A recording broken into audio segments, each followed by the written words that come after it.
Hold on to your wallets, folks, because the International Monetary Fund just announced their plan to launch a revolutionary digital currency called Unicoin. This futuristic currency is poised to take over the global banking system, leaving national currencies like the dollar in the dust. But what does this mean for everyday folks like us? Is this a financial revolution or a subtle form of monetary tyranny? Some experts warn of the IMF's sinister plan for control and domination, sparking concerns about financial sovereignty. Buckle up, because the launch of the Unicoin is going to shake up the world of finance like never before.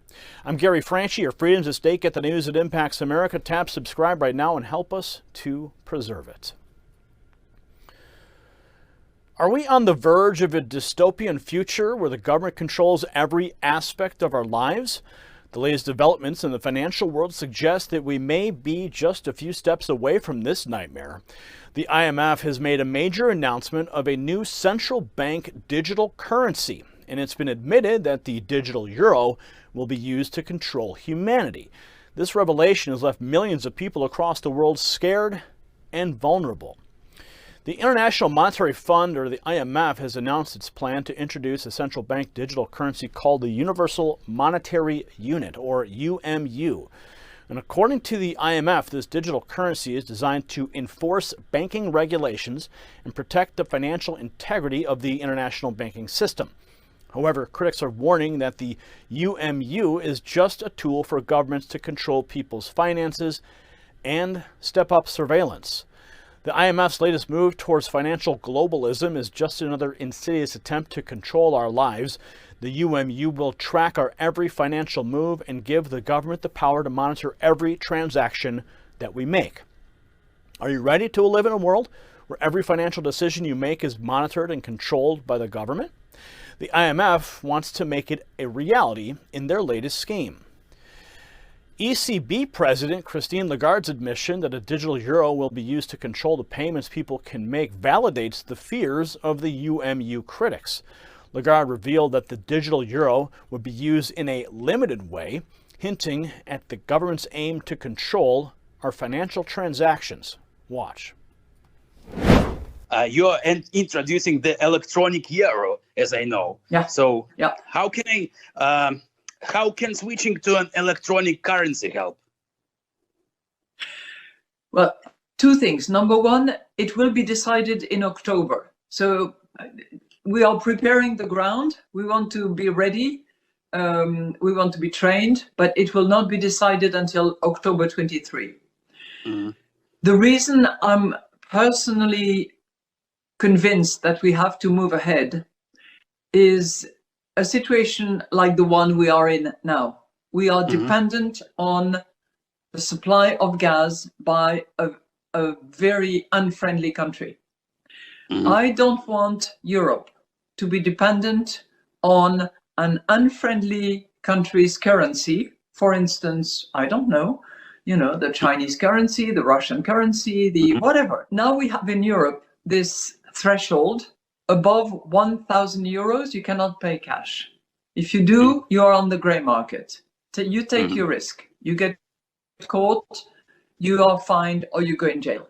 But, the digital euro is going to have a limited amount of control. There will be control. You're right. You're completely right. We are considering whether for very small amounts, anything that is around 300, 400 euros, we could have a mechanism where there is zero control. The IMF's push for a central digital currency is not about strengthening the international monetary system, but rather about complete government control over our finances. The UMU functions like a central bank digital currency and will be linked to digital wallets that are tied to bank accounts through SWIFT codes. The purpose of the digital currency is to create a global money commodity that will facilitate cross-border payments modeled after SWIFT. The IMF is promising real-time settlement and wholesale exchange rates while bypassing the correspondent banking system. These promises might sound appealing, but they do come at a high cost: the loss of individual financial independence. The IMF's push for a digital central bank currency is being justified by the slow, expensive, and risky nature of the current cross-border payment system. However, the real motivation behind this push is clear: tighter government control over our finances. The UMU is just another step towards the government's ultimate goal of complete control over our lives. Now, opponents of CBDCs claim that it will pave the way for introducing social credit scores, digital IDs, the mark of the beast, and ultimately complete government control over our assets and spending. Unlike decentralized crypto and cash, the UMU is designed to be fully under government control and will herald the end of private financial affairs and lead to even more surveillance by the authorities.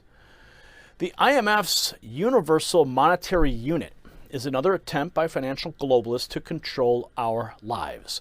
The UMU is designed to facilitate complete government surveillance over our finances and limit our financial independence. Instead of being a tool for strengthening the international monetary system, it will lead to the end of financial privacy, the rise of government control, and lay the groundwork for the fulfillment of Bible prophecy as the mark of the beast. As a conservative, you should be wary of the IMF's latest scheme to control your money.